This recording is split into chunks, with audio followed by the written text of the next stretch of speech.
Friends, welcome to caller mic. Hello friends, welcome to caller mic. Caller mic இன்னைக்கு உங்களை அன்போட வர வைக்கிறோம். ஆமா, இன்னைக்கு நம்ம திரு கமலஹாசன் ஐயா அவர்கள் ஆடியோ லான்ச்ல என்ன பண்ணாருன்னா, ஏது இந்த தமிழே உயிரே பேசினாலும் பேசினாரு. ஆனா அவர் நிறைய ஆடியோ லான்ச்ல பேசிட்டாரு. அந்த லாஸ்ட்ல பொன்னியின் செல்வன் ஆடியோ லான்ச்ல கூட இந்த விஷயத்த பேசினாரு. ஆனா பேசி ஒரு லெவல்ல எடுத்துட்டாரு. இப்ப என்ன பிரச்சனை கேளுங்க. அவர் என்ன சொன்னாரு, தமிழ்ல இருந்தா பிறந்த மொழிதான் கன்னடா. அது சொன்னாரு. அது அந்த எப்படி சொன்னாருன்னா, அது சார் உட்காந்துட்டாருல யாரு சிவராஜ்குமார் உட்காந்துருக்கப்ப ஒரு வரவேற்புரையாக அவரு ஒரு அன்பான விஷயம் எப்படி சொல்ற மாதிரி உங்களுக்கும் தான் சொல்லி தமிழ்ல இருந்து தான் கன்னடம் வந்து சொல்லி அவர் பேசுறாரு. கன்னடம் தானே? கன்னடம் தான். அப்படி பேசுனதுக்கு என்ன ஆயிடுச்சுன்னா, கன்னட மக்கள் தமிழ் உயரா பேசியும் எங்க மொழி தாழ்வா பேசி பாக்குறீங்கன்னு சொல்லிட்டு அவங்க படம் போஸ்டர் பேனர் எல்லாத்தையும் கிளிக் ஆரம்பிச்சு, கர்நாடகாவில படம் ஓடாது, அவர் தக்லீஃப் படம் ஓடாதுன்னு சொல்லிட்டு அவங்க பேனர் எல்லாத்தையும் கொளுத்துறாங்க, கிழிக்கிறாங்க. இது எப்படின்னா பாக்குற நம்மளுக்கு அவர் அங்க பேசிட்டு தவறான விஷயமான்னு தெரியல. அப்படி தவறான்னா அவர் மன்னிப்பு கேட்டுருக்கலாம். இல்ல தவறு சரின்றது அடுத்த கட்டங்க. நம்ம பேசுற விஷயம் என்னங்க, சரி ரைட் பேசுறாரு, தமிழ் மேல ரொம்ப பற்றுள்ள ஆள் தான். ஏன்னா எல்லாமே அவர் பேர்ல இருந்து, அவங்க குடும்ப பேர்ல இருந்து, அவங்க மகள்கள் பேர்ல இருந்து, வைக்கூட படத்து பேர்ல இருந்து எல்லாம் பியூர் தமிழ் தான். சாரி, வேற யூஸ் பண்ண மாட்டாரு. தமிழுக்காக உயிரை உயிர் தியாகம் பண்ணல அவர் ஒரு ஆளுன்னு வச்சுக்கலாங்களா? அந்த மாதிரி ஆளுன்னு வச்சுக்கோங்க. ஏங்க நீங்க சும்மா பேசிட்டு இருக்கீங்க? அப்படி கிடையாதுங்க. எல்லாருமே ஒரு அரசியல்வாதின்ற மாதிரி அரசியல் தான் பண்ணிட்டு இருக்காங்க. அந்த பட ப்ரமோஷனுக்காக யூஸ் பண்ணிக்கிற மாதிரி இதை தமிழ் எடுத்து பேசி. ஆனா இது நம்ம அங்க பாக்குறது நிகழ்ச்சின்னா, இது கான்ட்ரவர்சி ஆகும்னு நினைச்சு அவர் பேசல. நார்மலா பேசுனதுதான். அத கான்ட்ரவர்சி ஆயிடுச்சு. நீங்க பேசிட்டீங்க தமிழ்ல இருந்தா பிறந்த சொல்லிட்டு, அது சின்ன வரைக்குமே ஆய்வுல தான் இருக்கு. ஆனா தமிழ்ல இருந்தா இன்னும் நம்ம ரீதியா எப்படி தெரியும்னா, தமிழ்ல இருந்தா எல்லா மொழியும் பிரிஞ்சிச்சு, தமிழ பிறந்து சொல்லிட்டு நம்ம மொழி பெருமைக்கு நம்ம பேசலாம். உண்மைதான் அது. ஆனா இன்னும் அதிகாரப்பூர்வம் சில இடங்கள் நிரூபிக்கப்பட முடியல. அந்த மாதிரி விஷயம் இருக்கும்போது டேட்டா கலெக்ட் ஆகும்போது இல்ல அவங்க மொழி டச் பண்ற மாதிரி பேசிடுறாங்கல்ல. இல்ல, ஏன்னா அவர் சொன்னது ஒரு வகையில சரிதான். ஏன்னா தமிழ் இல்லாம பிற மொழிகள் கிடையாதுங்க. உண்மையான மொழி தமிழ் தான். எல்லாமே உண்மைதான். தமிழ் ஆனா இன்னும் அகழ்வாய்வு ஆராய்வு நடந்துதான் இருக்கு. அப்ப இது வரைக்கும் நடந்ததுல தமிழ் தான் மிக தொன்மையான மொழி, பழைய மொழின்னு இருக்கு. ஆனா இன்ன வரைக்கும் அது இப்ப இதுல இருந்தா வந்துச்சு, அதுல இருந்து வந்துச்சுன்றது சரியான வகையில இல்ல. ஆனா நம்ம பொறுத்த வரைக்கும் எப்படின்னா அதுதான் உண்மை. ஆனா பேச்சு வழக்குல என்னன்னா, நம்ம பேசுற ஒரு சில வார்த்தைகள் சேமாவும் இருக்குதாங்க. கண்டிப்பா அதை வச்சுதான் இப்ப உள்ள இந்த யூடியூப் உள்ள இருக்கப்ப இது பாத்தியா, இது தமிழ்ல இருந்து வந்ததுதான் சொல்லி பேசிட்டு இருக்காங்க. ஐயா ஒரு விஷயம் கேட்டுங்க. பொதுவாவே பாத்தீங்கன்னா இந்த தமிழ், தெலுங்கு, கன்னடா, மலையாளம் எல்லாம் பாத்தீங்கன்னா ஒரே மாதிரிதான்.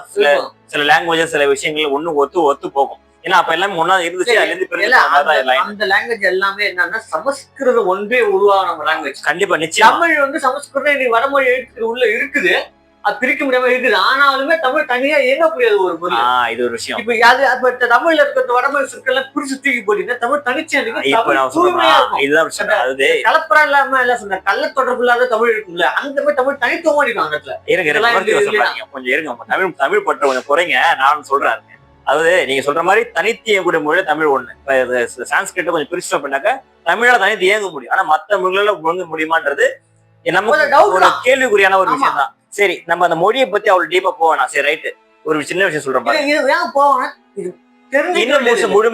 முழுமையா ஆராய்ச்சி வரல. அதுக்கப்புறம் தான் ஏன்னா இப்ப சான்ஸ்கிரிட் பேசுறோம்னு சொல்லுவாங்க தெரியுமா? சான்ஸ்கிரிட்ல இருந்தாங்க உலக மொழியை தோன்றி சொல்றாங்க. தமிழ் மொழியில தான் சொல்றது. ஹிந்தி பேசுறவன் நான் தானே முதல்ல சொல்றான். அந்த ஒரு லாங்குவேஜ் ஒரு முக்கியத்துவம் இருக்கு. ஆனா எல்லாராலையுமே நம்ம அங்கீகரிக்கப்பட்டதுதான் இப்ப மொழி. எல்லாரும் ஒத்துப்பாங்க, எல்லாருக்கும் அது ரைட். இப்ப நம்ம மொழியை பத்தி பேசலாம், பிரச்சனை பேச வந்திருக்கோம். இதோட மொழி ஸ்டாப். இதுல நம்ம என்னன்னா, இதுல இருந்து மக்களை பிரிவினை ஆட்பெற்ற கூடாது. ஏன்னா ஒரு மொழிதான் ஒரு மொழி ஒரு கலாச்சாரம் தான் மக்கள் பிரிஞ்சிருக்காங்க, எல்லாம் ஒன்னா இருக்காங்க. மொழி வாரியா மக்கள் எல்லாரும் பிரிஞ்சிருந்தாலும் மக்கள் எல்லாம் ஒன்று சேர்ந்து இருக்கணும். இன்னைக்கு இந்த பிரச்சனையை வச்சு தக்லீஃப் படம் என்னது தமிழ் சினிமால இந்தியன் சினிமால சம்பாதிக்க முயற்சி பண்றாங்க. ஏன்னா படம் எடுக்கிறது எதுக்கு?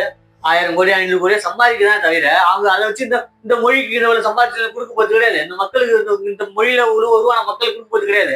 அதனால இதை வச்சு வியாபாரம் பண்ணாதீங்க. இதே மாதிரி ஒருத்தவங்க ஒரு மொழி அஃபெக்ட் ஆகுதுன்னா அதுதான் இதுல ஒரு ஃபேக்டர் தான் சொல்ல வரேன். என்னன்னு கேட்டீங்கன்னா, ரைட் தெரிவிச்சிட்டாரு, பேசிட்டாரு. ஆனா இது ஒரு மொழி ரீதியா ஒரு பிரச்சனை தொடர மாதிரி இருக்குன்னு தெரிஞ்சிருச்சு. இல்ல தெரிஞ்ச உடனே நீங்க உங்க மொழியில இருந்து நீங்க பிளவு பண்ணி வர வேண்டாம். இதுக்கு ஒரு வருத்தம் தெரிவிச்சிருக்கலாம். இது சரி ரைட், நான் பேச சரிதான், இருந்தாலும் என்னோட வருத்தத்தை அவங்க மனது புண்பட்டுறதா இந்த வருத்தம் தெரிவிச்சுன்னு சொல்ற சின்ன லைன்ல முடிஞ்சா இந்த பிரச்சனைக்கு வேலையே இருந்திருக்காது. ஒரு பிரச்சனை முடிஞ்சிருக்கும். ஆனா இதை யூஸ் பண்ணி ஒரு ஃப்ரீ ப்ரொமோஷனா எல்லா இடத்துலயும் கமல் பேசிட்டாரு, இது செஞ்சுட்டாரு, அது செஞ்சுட்டா சொல்லிட்டு ஒரு மிகப்பெரிய ப்ரொமோஷனா உருவாக்கிக்கிறாங்க. இப்ப நம்ம கமல் ஒரு என்ன சொல்றது, கமல் சார் வந்து சினிமா துறை மட்டுமே சார்ந்திருந்தா நம்மளுக்கு அவர் பேசுறது ரைட்டோ சொல்லிருக்கலாம். ஆனா அவர் ஒரு அரசியல்வாதி, அப்பதான் சந்தேகம் எழுப்பக்கூடியதா. சந்தேகமே வேணாங்க, தெளிவான சினிமா அரசியல் பண்றான்னு அதுதான் சொல்றேன், அது தேவையில்லை. நீ உண்மையா தமிழுக்கு நிக்கிறியா, நான் கூட நிக்கிறேன். இப்ப சீமான் சார் இருக்கட்டும், இவங்க இருக்கட்டும், எல்லாம் தமிழ் பேசுறது ரைட்டுங்க, நாங்களும் தமிழ் தான் பேசுவோம், இல்ல சொல்ல. ஆனா ஒரு பிரச்சனைகள் ஏற்பட ஒரு நாட்டிலே ஒரு மாநிலத்திலே ஒரு பெரிய பிரளயம் ஏற்படுதுன்ற போது ஒரு சின்ன வருத்த தெரிவிக்கிறதுல நம்ம தமிழ் மொழி ஒண்ணு தாழ்ந்து போவதும் கிடையாது, நம்ம ஒண்ணு தாழ்ந்து போவதும் கிடையாது. நம்ம என்னைக்குமே கெத்து தான். ஒரு சின்ன வருத்தம் உங்க மனது புண்பட்டு இருந்தா வருத்தம் தெரிவி, மணிப்பூர் கேட்கணாங்க, வருத்தம் தெரிவிச்சுக்கிறேன் சொல்லிட்டு சிம்பிளா ஒரு வேலையை முடிச்சுட்டீங்கன்னா அவ்வளவு அரசியலுக்கு வேலையே கிடையாது. இப்ப இன்னைக்கு பாத்தீங்க ஒரு பேட்டி, அதை பாருங்க.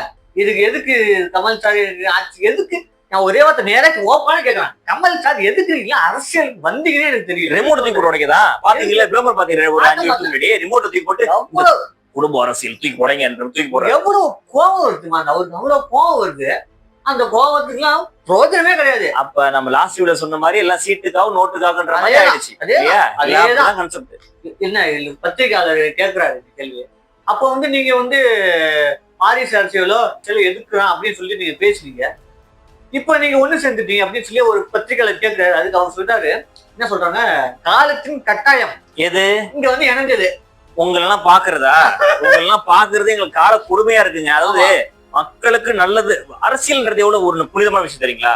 மக்கள் நல்லது செய்யணும்ன்ற நினைச்சு அரசியலுக்கு தான் வரவங்க நிறைய பேர் இருந்தாங்க, மாறிடுறாங்க. ஆனா நீங்க ஒரு மிகப்பெரிய பிரபலம், உங்களுக்கு பிரபலப்படுத்துன்ற அவசியம் இல்ல, உங்களுக்கு பதவின்ற அவசியம் கிடையாது. சினிமால சாதிச்சாருங்க. இன்னைக்கும் சரிதான், கமல் சார் நடிக்கிறது ஆளே கிடையாது, உலகத்திலே கிடையாது. நடிப்பு ரீதியா ரைட் ஓகே. ஆனா அரசியல் நீங்க வரும்போது விமர்சிக்கிறதுக்கு உள்ள ஆக்குப்படுறீங்க, நீங்க தான் உங்க விமர்சனம் பண்றீங்க. பாருங்க, நீங்களே தமிழ் எல்லாம் கேட்டுங்க, அவங்க பொண்ணு பேர் பாருங்க, அவங்க ஃபேமிலி, அதெல்லாம் எதுலயுமே அவங்க அவர் தமிழ் பட்டு நிரூபிக்கலைங்க. இப்ப இதுல மட்டும் தமிழ் பட்டு நிரூபிக்கல. அதை கேட்டா சப்போர்ட் பண்ண வேண்டியதான், நியாயமான விஷயம் தான். நம்ம சப்போர்ட் பண்ண வேண்டிய விஷயம் தான் அது. ஏன்னா வந்து அவருக்கு தப்பா ஒன்னும் பேசல, தமிழ்ல இருந்து உருவானு சொன்னாரு. ஆமா, உருவானது தானே. அப்புறம் எதுக்கு அப்புறம் கர்நாடக மக்கள் வந்து அவ்வளவு பிரச்சனை பண்றாங்க? ஏன் உங்களுக்கு இது தெரியுமா தெரியாது தெரியல. ரீசெண்டா போன வருஷம் கூட தண்ணி தரலன்னு சொல்லிட்டு நம்ம சிஎம் யாரு, நம்ம 1000 தான் விமர்சிக்கலாம் ஸ்டாலின் சார், இருந்தாலும் நம்ம சிஎம் அவருக்கு என்ன பண்ணாங்க, பேனர் அடிச்சு போஸ்டர் ஊட்டி கண்ணீரஞ்சலி செலுத்தி எல்லாம் ஒப்பாரி வச்சாங்க. அது எவ்வளவு பேர் தவறு. நீ 1000 தான் நம்ம பண்ண முடியுமா? அவங்க அரசாங்கத்தை, அவங்க ஊர்ல இருக்க முதலமைச்சர் பண்ண முடியுமா? தவறு இல்ல. ஆனா அப்படி பண்ண நம்ம ஆட்சியில சிஎம் சார நம்ம ஒண்ணுமே கேட்கலையா? அரசு போட்டில போகாது. ஆனா இன்னைக்கு பேர் ஒரு தமிழை பத்தி தப்பா கூட பேசல சார். இவரு இன்னைக்கு அந்த ஊரை படையெடுத்து நிக்கிற மாதிரி பேசுது. இப்ப இது வந்து என்ன புரியுது, தமிழ் பற்றோ மாணவர்களோ ரோஷனோ அங்கதான் இருக்கா போல, இங்க எவனும் கிடையாது போல. இல்ல இது மொழி பற்றுன்றது அந்த ஊர்ல ரொம்ப அதிகமா இருக்கு. வேற ஒண்ணு நம்ம அப்படிதான் எடுத்துக்க முடியும். நம்மகிட்ட மொழி பற்று இல்லைன்னா கிடையாது, சொல்ல முடியாது.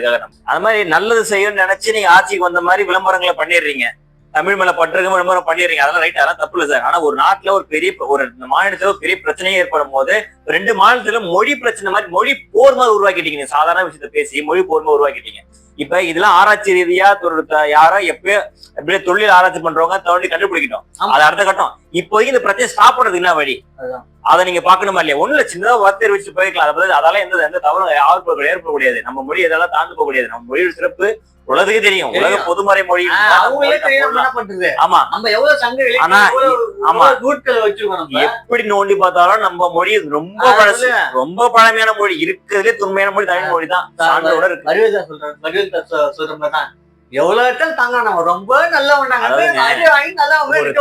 தொல்பொருள் ஆய்வுலயே பாத்தீங்கன்னா நம்ம மொழி மினிமம் ஒரு 5000 வருஷம் பேக் போயிடுச்சு. ஆமா, ஆனா அவங்களுக்கு இப்பதான் 2000 வருஷத்துலயே வந்திருக்கு, இப்பதான் கண்டுபிடிச்சிருக்காங்க. ஆமா, முழுமையான வரலாறு கிடையாது அவங்களுக்கு. ஆனா நம்ம மொழியோட ஸ்டாண்டர்ட் எல்லாம் அவங்கள்ட்ட இருக்கு. நம்ம மொழியோட சில சம்பந்தமான விஷயங்கள், சம்பந்தமான விஷயங்கள் இருக்கு, எல்லா லாங்குவேஜ்லயுமே கலந்துருக்கு தமிழ். ஆமா, இன்னும் சொல்ல போனா கர்நாடக மொழியை பாத்தீங்கன்னா தமிழும் இதுவும் கலந்த மாதிரி மொழியா தான் இருக்கும், சமஸ்கிருதம் கலந்த மாதிரி மொழி தான் இருக்குமே லைட்டா. கொஞ்சம் அதை பத்தி பேசினா அவங்களுக்கு கோவம் வந்துருன்ற போது நம்ம கோவத்தை தோன்றாத அளவுக்கு நம்ம ஏதாவது பண்ணிக்கலாம், அதான் பண்ண முடியும். அதை நம்ம நிரூபிச்சு ஒண்ணு பண்ண முடியும். எனக்கு தெரிஞ்சு இது ஏன் நடக்குதுன்னா அரசியல் தான் நடக்குது. மக்கள் கூப்பிட்டு கேட்டா கூட அது ஒண்ணுமே இல்ல, சொல்லுவாங்க அரசியல் ஏதாவது ஒண்ணு பண்ணணும், நம்ம ஏதாவது அரசியல் எப்ப என்ன கிடைக்கும். இந்த அரசாங்கம் சரி, அந்த அரசாங்கம் சரி, ஆனா நீங்க அரசியல் ரீதியா போகும்போது ரொம்ப கேவலமா இருக்குங்க. அது விமர்சிக்க வேண்டியது அரசியல் ரீதியா போகும். ஆனா வந்து உண்மையா விமர்சிக்கணும்.